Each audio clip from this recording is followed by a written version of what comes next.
Leipzig, Allemagne. Novembre 1923. Deux voisins. L'un est pianiste de concert. 15 ans de formation, des représentations au Gewandhaus, des enregistrements vendus dans toute l'Europe. L'autre est un plombier qui a appris son métier à 16 ans auprès d'un oncle qui n'avait jamais fini l'école. Aujourd'hui, le pianiste mendie pour du pain. Le plombier prend 3 repas par jour. La plupart des gens pensent que c'est une histoire de classe ouvrière contre universitaire. Ce n'est pas le cas. La croyance conventionnelle veut que formez-vous, accumulez les certificats, grimpez assez haut et les tempêtes économiques ne vous toucheront pas. Plus votre diplôme est élevé, plus votre sol est sûr. Voici ce que montrent réellement 7 décennies d'autopsies économiques. Chaque effondrement enregistré dans l'histoire a inversé cette hiérarchie. Des médecins qui conduisent des taxis, des ingénieurs qui lavent des voitures, des titulaires de doctorat qui échangent des cigarettes contre des pommes de terre. Mais voici la partie que personne ne vous dit. Enfouie profondément dans la médecine légale du marché du travail, de la République de Weimar au Venezuela. Les compétences qui ont réellement survécu ne sont pas celles auxquelles on s'attendrait. Et l'une d'entre elles n'est même pas un métier manuel. Imaginez un garage automobile à Buenos Aires, décembre 2001. L'Argentine vient de se retrouver en défaut de paiement avec 93 milliards de dollars de dette publique, le plus grand défaut de l'histoire à l'époque. Les banques sont gelées. Les distributeurs automatiques sont vides. Le peso est sur le point d'être découplé du dollar et de perdre 60% de sa valeur du jour au lendemain. Les familles de la classe moyenne frappent sur des casseroles dans la rue. Le mécanicien ne s'arrête pas de travailler, son nom n'est pas important. Ce qui importe, c'est ce qui est arrivé à son revenu.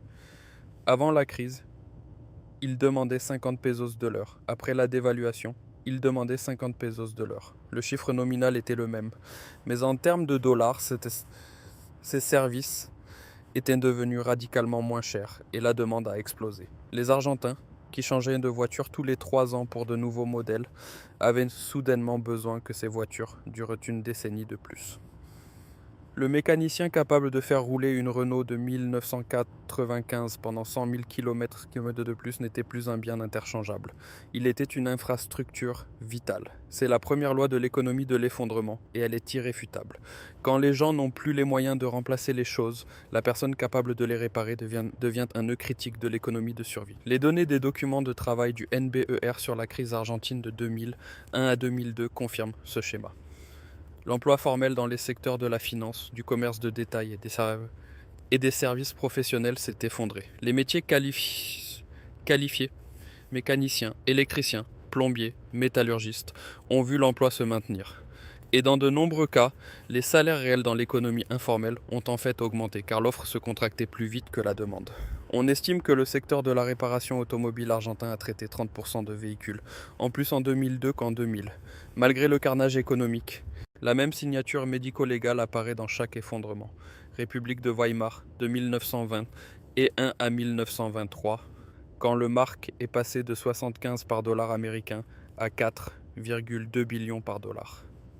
L'emploi institutionnel, employé, comptable, bureaucrate, est devenu économiquement sans valeur plus rapidement que la monnaie elle-même. Mais les artisans qualifiés qui entretenaient l'infrastructure physique de la vie quotidienne opéraient dans une économie de troc parallèle que l'hyperinflation ne pouvait pas totalement atteindre. Un plombier à Berlin, en 1923, n'était pas payé en marks.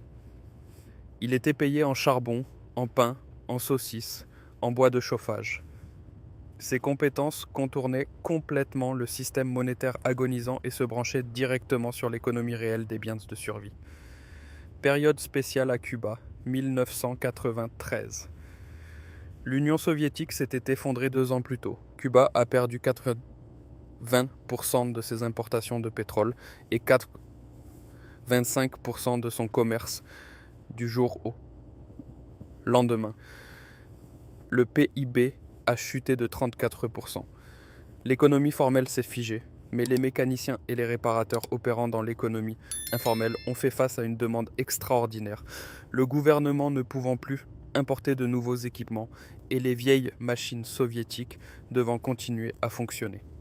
Un mécanicien cubain capable de fabriquer des pièces de rechange à partir de ferraille est devenu plus précieux pour l'État qu'un économiste formé à l'université. Voici pourquoi c'est important pour la vue d'ensemble. Les compétences de réparation sont antifragiles. La plupart des compétences perdent de la valeur lors d'un ralentissement économique.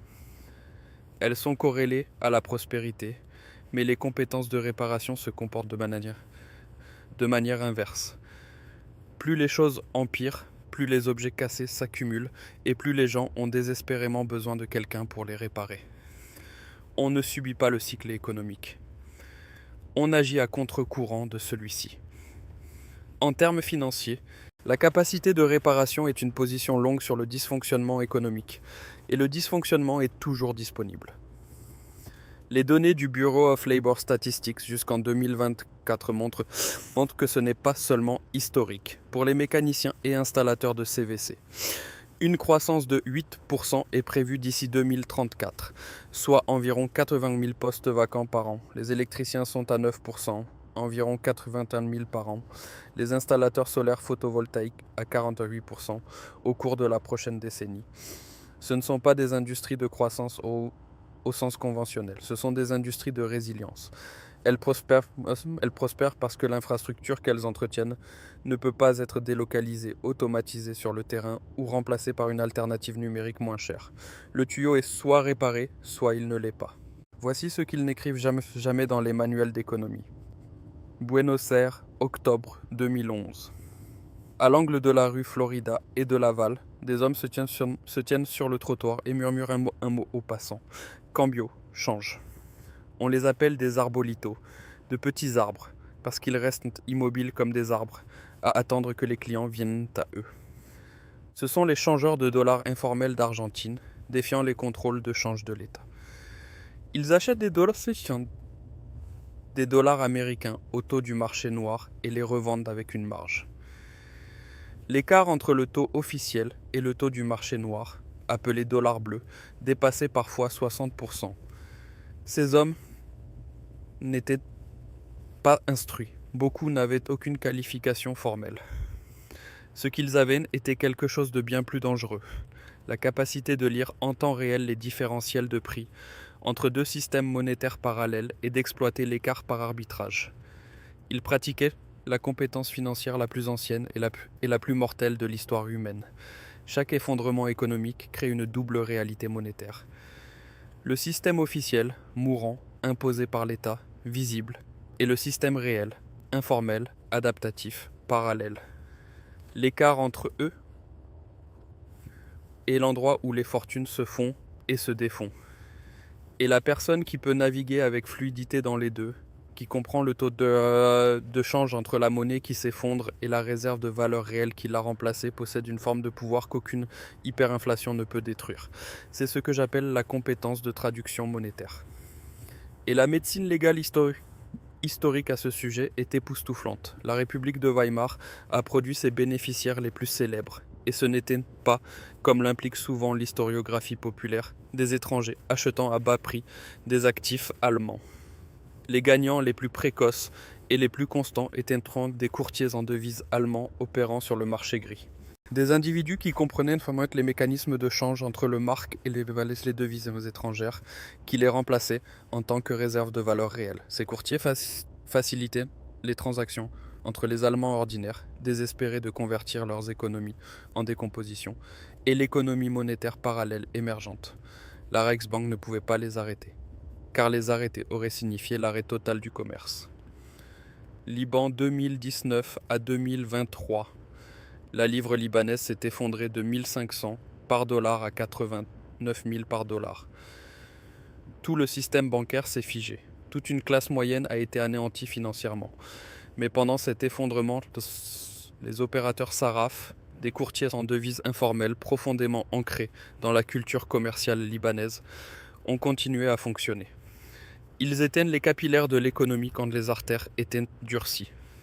Les gens qui comprenaient comment faciliter l'échange entre la livre mourante et l'économie du dollar n'ont pas seulement survécu. Ils sont devenus indispensables. Zimbabwe 2007 à 2009. La monnaie officielle a implosé si vite que le gouvernement a imprimé des billets de 100 billions de dollars. Mais l'économie informelle ne s'est pas arrêtée. Elle s'est réorganisée autour du dollar américain, du rand sud-africain et du troc de matières premières. Les gens qui servaient de nœuds de traduction entre ces systèmes parallèles, qui pouvaient évaluer une transaction dans plusieurs devises simultanées, qui comprenaient ce qu'une banknote valait par rapport à un billet vert, étaient le lubrifiant qui empêchait le commerce de se gripper complètement. Venezuela 2016, aujourd'hui. L'effondrement du bolivar a créé toute une économie informelle d'opérateurs forex, des individus capables de faciliter les transactions entre le taux officiel du bolivar, le taux du dollar au marché noir et les transactions de stablecoin USDT, devenues de plus en plus courantes à mesure que la crise s'approfondissait. Selon les données de la Banque mondiale sur l'économie informelle au Venezuela, d'ici 2021, environ 65% de toutes les transactions au Venezuela étaient effectuées en devises étrangères, principalement en dollars. Les acteurs informels qui ont permis ce changement n'étaient pas des spéculateurs. C'étaient les personnes qui maintenaient l'économie en vie. Voici le mécanisme plus profond. Quand une monnaie s'effondre, ce qui se passe réellement, c'est que le signal de prix officiel, le système par lequel une économie communique la valeur, est détruit. Les prix exprimés dans la monnaie mourante deviennent du bruit, pas un signal. Mais les gens doivent toujours coordonner les activités économiques. Ils doivent toujours acheter de la nourriture, payer le loyer et rémunérer le travail. Ce dont ils ont désespérément besoin, c'est de quelqu'un capable de traduire entre le signal mourant et celui qui émerge. Cette fonction de traduction, la compréhension des prix à travers les régimes monétaires, est la compétence la plus précieuse dans l'économie de l'effondrement. C'est pourquoi Ray Dalio, dans son étude sur l'évolution de l'ordre mondial, identifie ce qu'il appelle la phase finale du déclin d'une monnaie de réserve non pas comme un moment de rupture soudaine, mais comme une période de fragmentation monétaire accélérée. Dans chaque cas historique qu'il a étudié, le florin néerlandais, la livre sterling britannique, le mark allemand d'avant-guerre, il y a eu une période intermédiaire où plusieurs monnaies se disputaient la suprématie au sein d'une même économie. Les personnes capables de lire cette fragmentation et d'y agir ont capturé une part disproportionnée de la valeur. Cette compétence n'est pas illégale. La connaissance n'est pas un secret. Ce qui la rend rare, c'est que presque personne ne l'étudie avant d'en avoir besoin. Si vous pouvez comprendre comment les prix sont fixés dans un système monétaire parallèle, si vous pouvez lire le taux de change réel entre ceux qui meurent et ceux qui le remplacent, et si vous pouvez faciliter cet échange pour les autres, vous ne survivez pas seulement à un effondrement.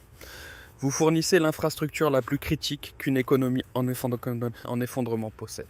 Banlieue de Moscou, été 1992. L'Union soviétique était morte depuis 8 mois. Les étagères des magasins sont vides. L'inflation est de 2600% par an. Les retraites s'évaporent.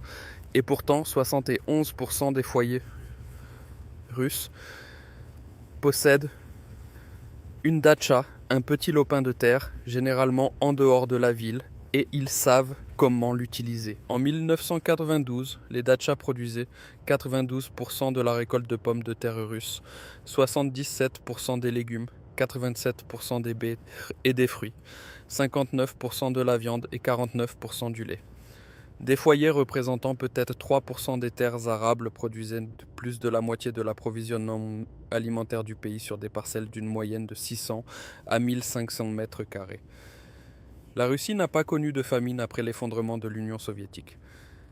La raison en est presque exclusivement attribuable à la préservation des connaissances sur la production alimentaire domestique à travers des générations de citoyens soviétiques. Savoir comment planter, récolter, conserver et stocker. Des connaissances que l'État n'a jamais pu totalement éradiquer malgré des décennies d'agriculture collectivisée, a constitué le principal atout de la sécurité alimentaire nationale dans l'histoire de la Russie. On ne peut pas confisquer des connaissances agricoles. On ne peut pas faire disparaître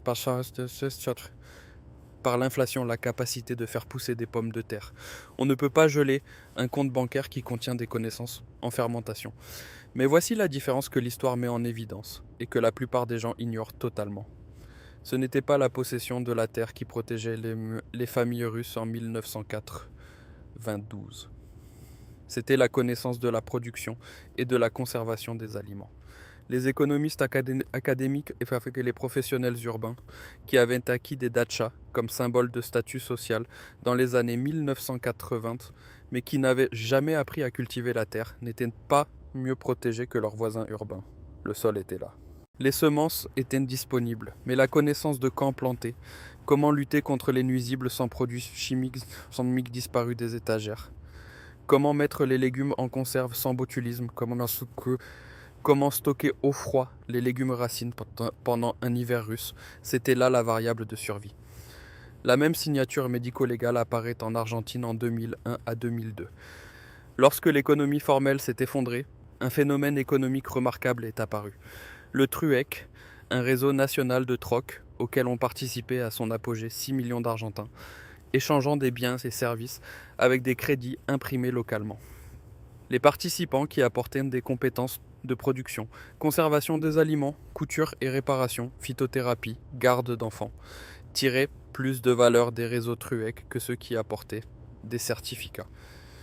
Une femme capable d'enseigner aux autres comment produire et conserver des aliments disposait dans le TRUEC d'une valeur d'échange qu'aucun diplôme professionnel ne pouvait égaler. La connaissance était la monnaie. Les documents de travail du NBER sur la sécurité alimentaire pendant les crises économiques montrent systématiquement que les foyers ayant une connaissance active de la production alimentaire, pas seulement la propriété foncière, mais une compétence réellement pratiquée, présentent une résilience économique nettement supérieure à travers plusieurs scénarios d'effondrement. Ils sont moins exposés à l'inflation des prix alimentaires, moins dépendants de la stabilité monétaire pour l'apport calorique et mieux positionnés pour participer aux économies de troc lorsque les marchés formels se contractent. C'est plus pertinent que jamais. En 2024, le système alimentaire mondial fonctionne avec une complexité extraordinaire. 75% des calories alimentaires mondiales proviennent de seulement 12 plantes et 5 espèces animales. Les chaînes d'approvisionnement qui livrent simplement ces calories aux populations urbaines traversent des dizaines de pays, des centaines d'entreprises et des milliers de nœuds logistiques. Les perturbations de la chaîne d'approvisionnement de 2020 à 2021 ont montré à quel point ces chaînes peuvent se rompre rapidement. Savoir comment produire, conserver et distribuer de la nourriture localement, une connaissance qui était universelle il y a 2 générations et qui est maintenant en train de disparaître, devient discrètement la forme de capital humain la plus sous-évaluée sur Terre. La Havane, Cuba, 1993. Vous êtes médecin, avec 7 ans de formation médicale. Vous avez le plus haut certificat dans le domaine le plus universellement apprécié. Les gens auront toujours besoin de médecine. Et pourtant, la période spéciale a révélé quelque chose de brutal sur la relation entre les certificats et la valeur. Votre hôpital n'a plus d'anesthésiants, plus d'antibiotiques, souvent plus d'électricité.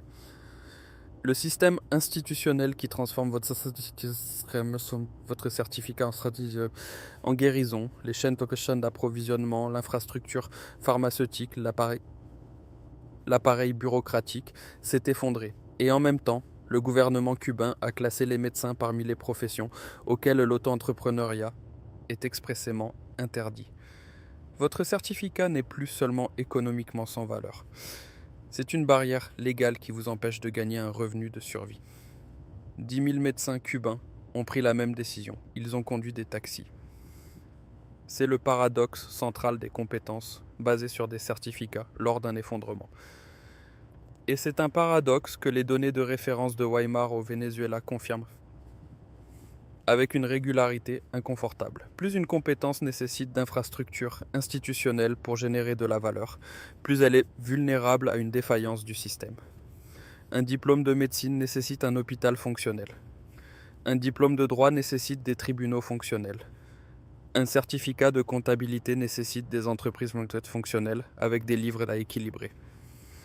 Quand les institutions échouent, le professionnel dépendant de ces certificats découvre qu'il ne possède pas une compétence mais une dépendance. Pourtant, à l'intérieur de ce schéma général, la médecine légale montre une exception cruciale. La connaissance médicale, non pas le certificat, non pas la pratique institutionnelle de la médecine, mais la connaissance sous-jacente de la biologie humaine, des maladies, du soin des plaies et de la pharmacologie, prouve une valeur de survie exceptionnelle, précisément parce qu'elle répond au besoin humain le plus fondamental, rester en vie. Les médecins cubains qui ont traversé la période spéciale avec leur dignité économique étaient ceux qui avaient si profondément intériorisé les connaissances médicales qu'ils pouvaient les pratiquer de manière informelle en dehors de l'hôpital avec tous les matériaux disponibles.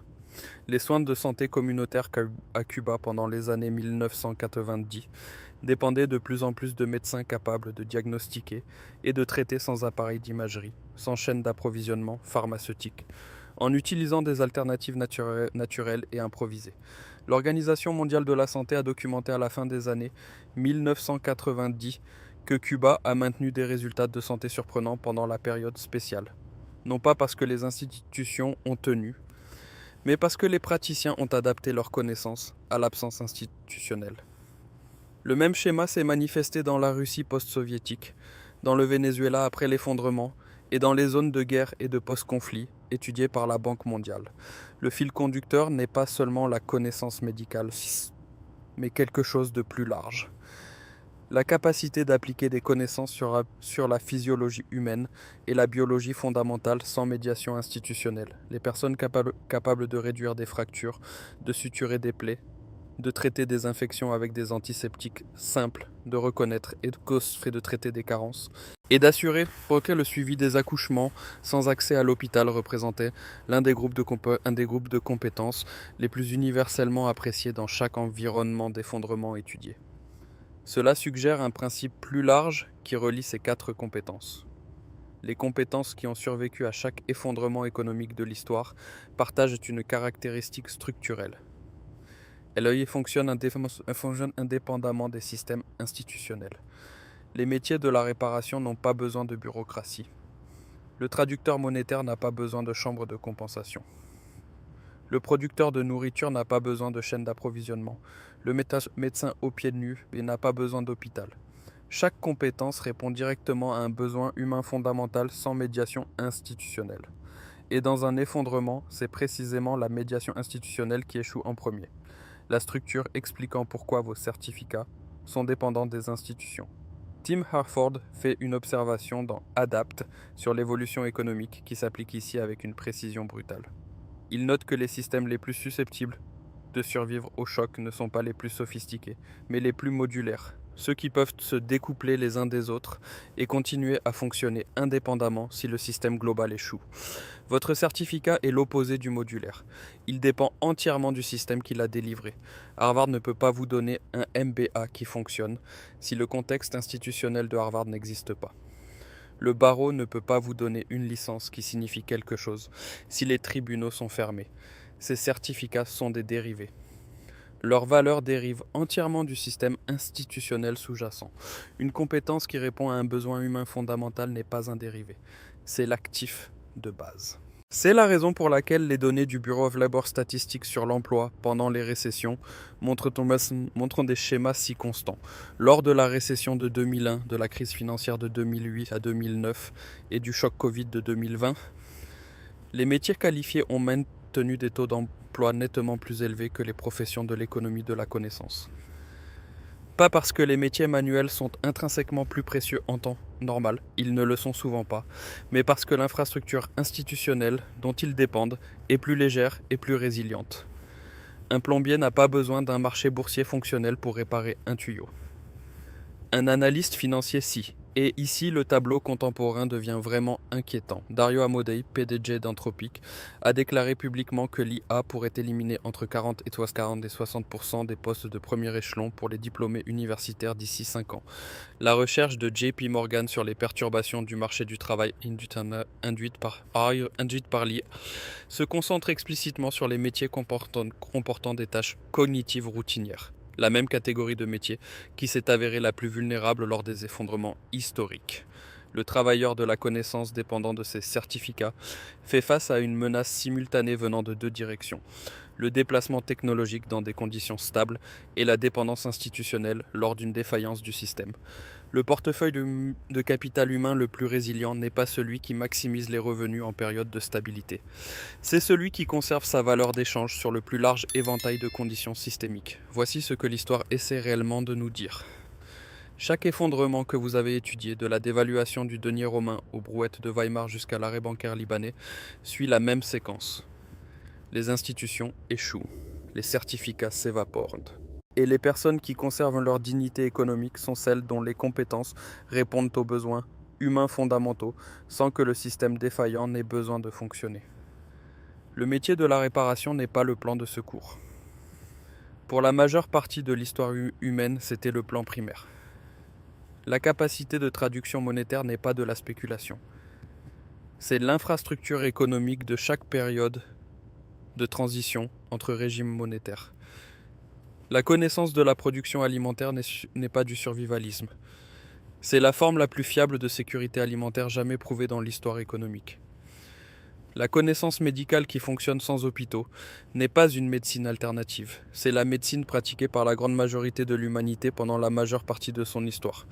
Vous êtes convenu sur cette vidéo en vous demandant quelles compétences sont à l'épreuve des récessions. La vraie question est, quelles compétences sont à l'épreuve des institutions? La réponse est la même depuis 2000 ans sur chaque continent, dans chaque langue et sous chaque régime monétaire. Elle a été prouvée par les constructeurs de datchas russes, les mécaniciens argentins, les médecins cubains, les charpentiers de Weimar, les changeurs libanais et les chauffeurs Uber vénézuéliens diplômés en ingénierie qui l'ont découvert à la dure. Les compétences qui survivent à chaque effondrement économique sont les compétences dont les institutions n'ont jamais eu besoin au départ. L'histoire ne l'a pas enseigné à l'école, mais elle l'a enseigné partout ailleurs.